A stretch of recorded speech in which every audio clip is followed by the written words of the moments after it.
Հրապարակը գրում է սեպտեմբերից Բաքվի բանտերում գտնվող Արցախի ռազմաքաղաքական 8 ղեկավարների կալանքի ժամկետը լրանում է հունվարի 28-ին, նախկին պետնախարար Ռուբեն Վարդանյանի կալանավորման 6 ամիսն է լրանում հունվարի 30-ին Դավիթ Բաբայանինը, նախկին նախագահներ Բակո Սահակյանի, Արկադի Ղուկասյանի ու Արայիկ Հարությունյանի կալանքի ժամկետը լրանում է փետրվարի 3-ին։ Նրանք կալանավորվել էին 4 ամսով ու որոշ հույսեր կային, որ ժամկետը լրանալուն պես ազատ կարձակվեն։ Միեդում հայ ռազմագերիների շահերի ներկայացուցիչ Սիրանուշ Սահակյանը թերթի հետ զրույցում նշել է, որ դեռ պարզ չէ ինչ քայլերի կգնա Ադրբեջանի իշխանությունը։ Դատելով Ալիևի վերջին հարցազրույցից Արցախի ռազմաքաղաքական ղեկավարները էլի կմնան կալանքի տակ։ Ալիևը երազում է ևս 2 հոգու կալանավորել Սերժ Սարգսյանին եւ Ռոբերտ Քոչարյանին։ Կան օրենսդրական կարգավորումներ, եթե նախաքննությունն ավարտված չէ, կա իբր թե նոր ապացույցներ ձեռք բերելու անհրաժեշտություն, դատարանին կալանքը երկարացնելու միջնորդություն կներկայացվի, բայց կարծում եմ առաջիկայում գործերի ընթացքը պարզ կլինի։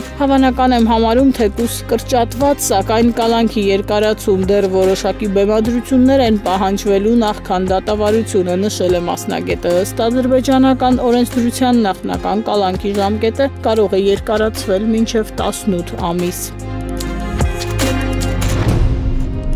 Փաստը գրում է Հայաստանում ամերիկյան բիոլաբորատորիաների հարցը եղել է մասնագիտական շրջանակների ուշադրության կենտրոնում։ Տարբեր փորձագետներ անհանգստություն են հայտնել հավանական վտանգների մասին, չնայած համապատասխան կառույցների խոսքով նախկին սանեպիդկայանների լաբորատորիաների մասին է խոսքը, որոնք վերազինվել են Վաշինգտոնի ֆինանսավորմամբ, իսկ Փաշինյանը նշում էր, թե ճիշտ է դրանք ստեղծվել են նահանգների աջակցությամբ, բայց Հայաստանի սեփականությունն են, հետևաբար մտահոգությունների կարիք չկա։ Տեղեկություններ են շրջանառվում, որ Պաշտպանության նախարար Սուրեն Պապիկյանը անցած շաբաթ Պենտագոնի հետ ստորագրել է Հայաստանում 13-րդ լաբորատորիան բացելու համաձայնագիր ավելին, ըստ աղբյուրների, այն կտեղակայվի Գյումրիում ռուսական 102-րդ ռազմաբազայի անմիջական հարևանությամբ։ Հայաստանում գործող լաբորատորիաներից ևս մեկն էլ գտնվում է Գյումրիում, դպրոցի մոտ հաշվի առնելով, որ բիոլաբորատորիաները ինչ անուն էլ դրանց տրվի, աշխատում են ախտածին գործոնի հետ, կենսաբանական գործոնով լաբորատորիա են, մասնագետները անհանգստություն ունեն դրա հնարավոր վտանգավորության մասին, հիվանդությունների, տարբեր ախտածինների ստեղծման, փոփոխման տարածման առումով։ Այս ֆոնին փորձագետների ուշադրությունը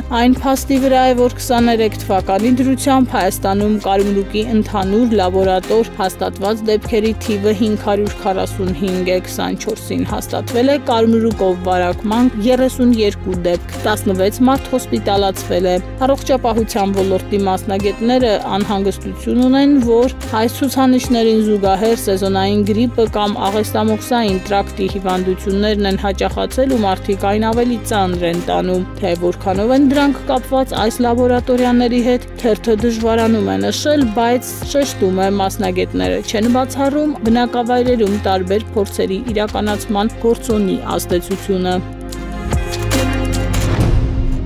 Հրապարակն էլ գրում է արտգործնախարար Արարատ Միրզոյանի հետ փակ հանդիպման գնացած ՔՊԱ-ականները 3 կեսօրից պատանդ են մնացել խորհրդարանում, չնայած հանդիպման օրվա մասին համաձայնություն է եղել։ Հանդիպման ժամը չի ասվել նրանց, ասվել է նախարարի աշխատանքային գրաֆիկով պայմանավորված։ Միրզոյանը հստակ ժամ չի ասել, թե երբ կգա եւ նրանք առավոտից սպասել են։ Միրզոյանը խորհրդարան է ժամանել երեկոյան 6-ին, խմբակցության մեծ մասը մասնակցել է, բայց նախարարը ներածական խոսքում ասել է, որ առանձնապես նորություններ չունի հայտնելու թիմին, ամեն ինչ ասել է նախորդ օրվա ասուլիսում, հստակ նշել է, որ Ադրբեջանը խաղաղության պայմանագիր ստորագրելու մտադրություն չունի, ամեն ինչ անում է գործընթացը վիժեցնելու համար։ Ժողովրդում կարդում ենք քաղաքական իշխանությունները դատական համակարգում փնտրտուքի մեջ են ՍԴ դատավոր անդամի թափուր տեղի համար։ Սահմանադրական դատարանի դատավոր Արայիկ Թունյանը հրաժարական տվեց եւ այժմ հիմք ընդունելով այդ դիմումը առաջնորդվելով կանոնակարգ օրենքով Սահմանադրական դատարանի դատավոր Արայիկ Թունյանի լիազորությունները դադարեցրեց։ Թունյանն ընտրվել էր Եվրասիական տնտեսական միության դատարանի դատավոր, այդ պատճառով հրաժարվեց ՍԴ դատավորի պաշտոնից։ Գնդակը դատավորների դաշտում է, թե ով կնշանակվի նրա փոխարեն դատավորների ընդհանուր ժողովը Սահմանադրական դատարանի դատավորի թեկնածու պետք է ներկայացնի։ Դատավորների ժողովը կկայանա փետրվարի 2-ին, փոխանցում է թերթը։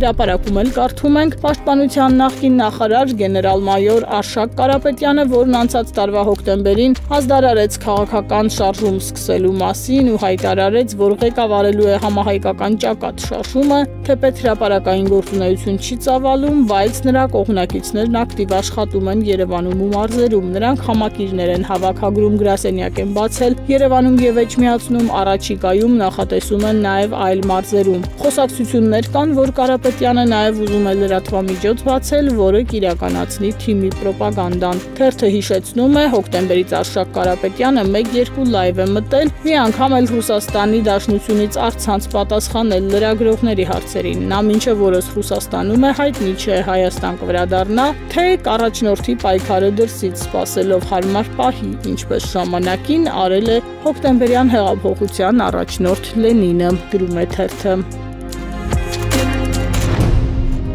Փաստն էլ գրում է իրավական ակտերի նախագծերի հրապարակման միասնական իդրաֆտ հարթակում նախագծերի վերաբերյալ հնարավոր է ոչ միայն կարծիք հայտնել, այլև քննարկել, ինչպես հայտնի է հունվարի 22-ին հանրային քննարկման է դրվել հայոց պատմություն առարկան Հայաստանի պատմություն վերափոխելու հարցը։ Այս նախագծի հետ կապված զարգացումները հետաքրքիր են ոչ միայն հանրային քննարկումների առումով, այլև քվեարկության ընթացքի։ Եթե առաջին մեկ օրվա ընթացքում դեմ քվեարկածները 80% էին կազմում, հաջորդ 2 օրերին միանգամից կողմերի թիվը ավելացել է։ 3 երեկոյան եղել է 44-56 հարաբերակցություն, այնպիսի տպավորություն է, որ կազմակերպվել է ֆեյքային գրող, որպեսզի դեմ քվեարկողների թիվը շատ չլինի։ Ուշագրավ է, որ մեկնաբանություններում կարծիքները դեմի կողմն են, ստացվում է մոտ 600 քվեարկող իբր կողմ է նախագծին, բայց հիմնավոր կարծիք ոչ ոք չի արտահայտել, սա գուցե նաև տրամաբանական է, քանի որ կողմ քվեարկության կազմակերպելը ավելի հեշտ է, քան փաստարկված կարծիք ունենալը, գրում է թերթը։